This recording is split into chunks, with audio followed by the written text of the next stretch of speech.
ministre Doudou Ndoye Diané génn àdduna ñun ñëpp ñu bokk rendre ko hommage moo waraloon le président Tanor dinañ ko reporter biñ ko jàppee tey certains sont venus me dire ce matin xëy na yaa ngi ko yéex a yéeg forme bi nga ko yéegee ak man néew ma ci ay forme quand j'ai pris la décision souveraine et librement de soutenir le président Macky Sall pour élection yi di ñëw je l'ai fait en plein jour et puis ak le 24 février képp koo xam ne da ngaa laxasaayu jëm ci loolu lu ma dégg ne yaa ngi ci maa ngi ci ak yow ak lu ma ko mën ci yëg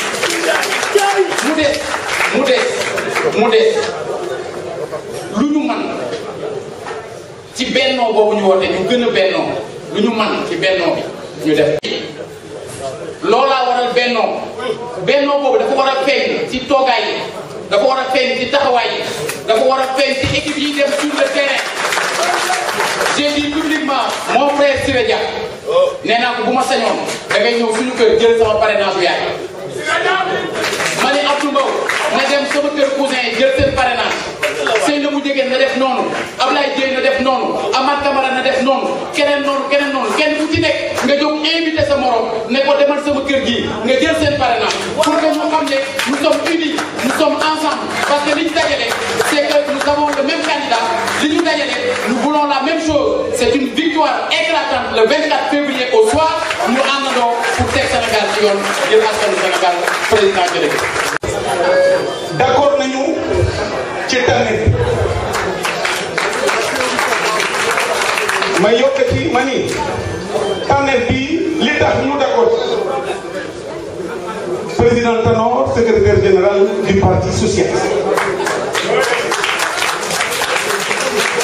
président Senghor président Abdou Diouf le président Ousmane Tanor Dieng ak rappel monsieur le président votre courage votre engagement votre détermination à accompagner le président Macky Sall dans le Benno nous a touché au plus profond de nous-mêmes. Président Tanor dañoo bëgg dañoo kontaan ndax dañoo xam ne le président ne s'est pas trompé la preuve ne yéen a jóg yéen ñëpp d'accord ma ni dans le plus lointain village ñoo ci jëkk d'accord dans les cases dans les maisons tout le monde est d'accord sur le choix parce que c'est le meilleur choix. Vous avez accepté d'être insulté. Vous avez accepté tous les sabotages. Nous vous accueillons avec le plus grand plaisir et vous disons que nous ferons tout pour que le rôle à vous dévolu, qui consiste à faire en sorte que le parrainage à Thiès atteigne ce que vous nous direz tantôt, nous ferons tout.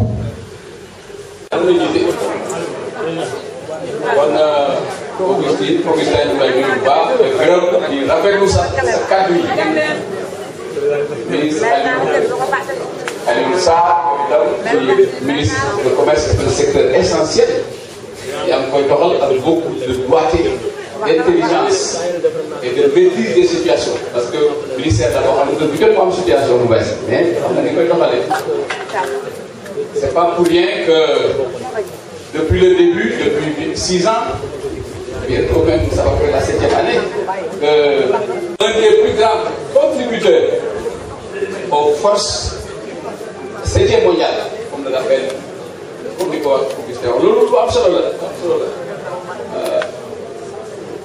ba pare dañuy gëm bi tam ne Sénégal dëkku wëliw la c'est pas pour rien que lii xew ci dëkk yi ñu wër wala ci àdduna bi yegg seegul fi boobu jàpp naa ne ñaanu mag ñi la ñaanu way yi nga xam ne moom lañ moo ñaanee suñu réew ñu leen ci ñoom itam leen ñaanal waa ñu ànd fi yàgg fi def ànd ak wër di félicité bu baax a baax Maodo Malick waaw parce que foofu moom dafa jaxasoo les gens s'entendent pas les uns tirent à gauche les autres tirent à droite et on élargit, on amplifie. Mais il y a la mimi, du coup, jam, nous aussi la structure qui a été mise en place, des sages chargés du suivi. Je pense que on a eu le cœur qui peut insister sur ce qui peut nous diviser. Parce que l'unir, c'est-à-dire élire le président Macky Sall au premier tour le 24 février 2019, et c'est ça qui est important. Que chacun d'entre nous, vous dites le mot, Macky Sall est candidat. Si vous avez en tout cas, pour ma part, je suis plein d'espoir, plein de confiance. Vraiment, les maires, s'il y a des porteurs de voix, c'est pas parce que je suis là, mais les maires sont des grands porteurs de voix.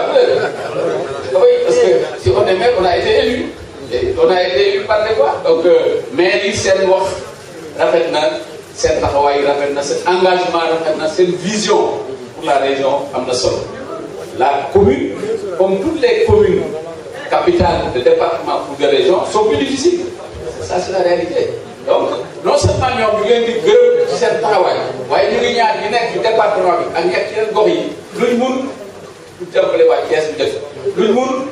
Dakar, parce que Dakar aussi, nous Dakar, on dit que vivre, mais nous avons dit que nous avons parti du Sénégal. Donc, nous avons dit même si nous diaspora,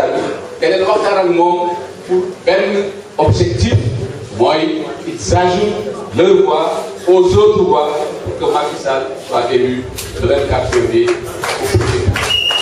2019, Inch'Allah. Beneen bi ci tegu mooy li ngeen wax jëmale ko ci parrainage bi ni mu tëddee bi gën a yomb mooy su nekkee ci commune boo xam ne commune yu Benno Bokk Yaakaar la dañu war a liggéey autour du maire loolu mooy la légitimité, la légalité. Donc, il y a maire yóbbu ko conseil régional. Mais li ma koy waxee am na lu ñuy bind ak lu ñuy doxal su amee koo xam ne moom li mu parrainé daf ko bëgg a jox maire bi c'est très bien mu jox ko maire bi su dee dama ko jox maire bi dama ko yóbbu ci délégué régional très bien mu jox ko délégué régional su dee dama ko yóbbu ci national, il doit pas national, on a un problème. Parce qu'il ne faut pas que l'accessoire, le dérisoire cache l'essentiel. C'est accessoire. Et une fois que vous parlez de la centrale, les gens qui ont les différents maires, là, faut qu'on sorte. Mais les gens, il n'y a pas de parrainage, le bon sens, moi, su mu nee am loolu moo gën mais si loolu amul ñi ci am projet dañ ko jox le coordonnateur départemental du Benno Bokk Yaakaar la majorité ñeneen ñi nga xam ne loolu gënul leen ñu indi ko directement jox ko délégué régional ñi nga xam ne loolu gënul leen ñu jël ko yóbbu ko ci Macky Sall amul problème donc loolu leer na mu am benn problème xam nga loolu jarul xuloo jarul werante l'essentiel c'est de parrainer une fois qu'on a parrainé maintenant cheminement bi muy jël dañ leen di wax li war a am rek ak li gën a rafet mais su leen neexee ngeen def leneen donc te li nga xam ne moom lañ dugg mooy que parrainage bi ñu accéléré suñ ko accéléré fii novembre mois de novembre mi-novembre à peu près war nañu mën a jeexal le parrainage pour def comptabilité bi kon ndax li nga xam ne moom lañ fixé ñun au niveau du national ndax atteindre nañ ko wala atteindre ko fi ñu ko atteindre ba dépassé ko c'est très bien fi nga xam ne atteindre guñ ko ñëpp taxaw jàpp ci ñu atteindre loolu tax ñu bëggoon fii ak à peu près un mois au plus ci suñu région de Thiès clôturer régler carrément le problème du parrainage mu des nag maintenant la campagne et la pré-campagne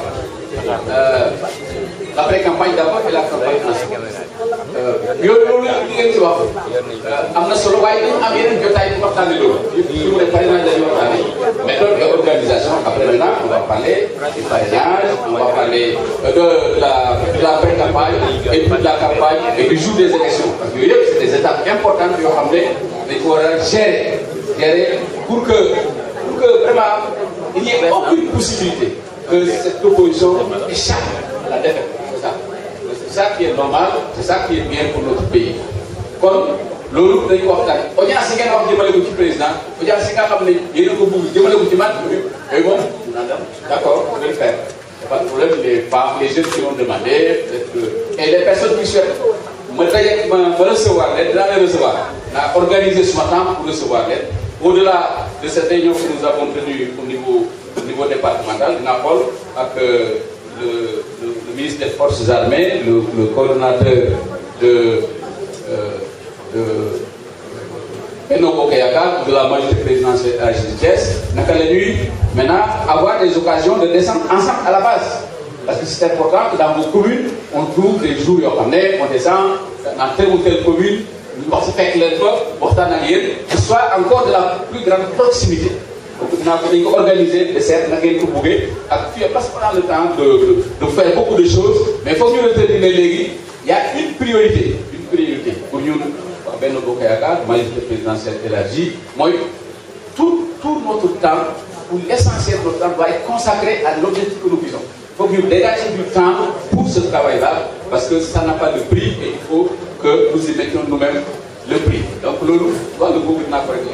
Ce que nous avons dit, audience, ce que nous avons dit pour le président de la République, avec les autres demandes, Augustin pour se recenser. Après nous, on va parler au président. Mais comme j'ai bien aimé, parce que quand même, calendrier président, on va décider. Je ne peux pas dire au président qui obligatoirement il faut recevoir. Mais il m'a appelé pour lui dire que c'est important de recevoir telle ou telle personne, parce que l'autre nous dit au président, normalement, pour convaincre lui, nous avons bien déjà. Donc, l'autre monde voulait dire un problème. Climat, vraiment, le climat, ça me réconforte et ça me donne confiance. Et il faut renforcer le comité qui est chargé du suivi, déjà un climat d'apaisement. Probablement, l'apaisement ne se décrète pas. Il faut construire jour après jour dans un long processus. Mais ce qu'on a réalisé, aujourd'hui, je crois que c'est absolument et les gens qui ont intervenu mais on aura plusieurs rencontres ensemble. Inch'Allah, parce que il faut que cette en face là, nous savons que l'affaire, on attend au sérieux. Oui, il faut qu'ils soient prêts. Les gens qui avaient du temps, vous pouvez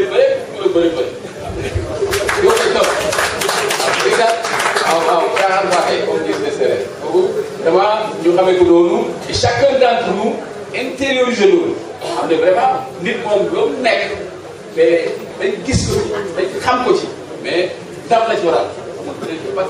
on n'a pas d'autre solution. On a les moyens humains, on a l'engagement, on a la détermination. Ak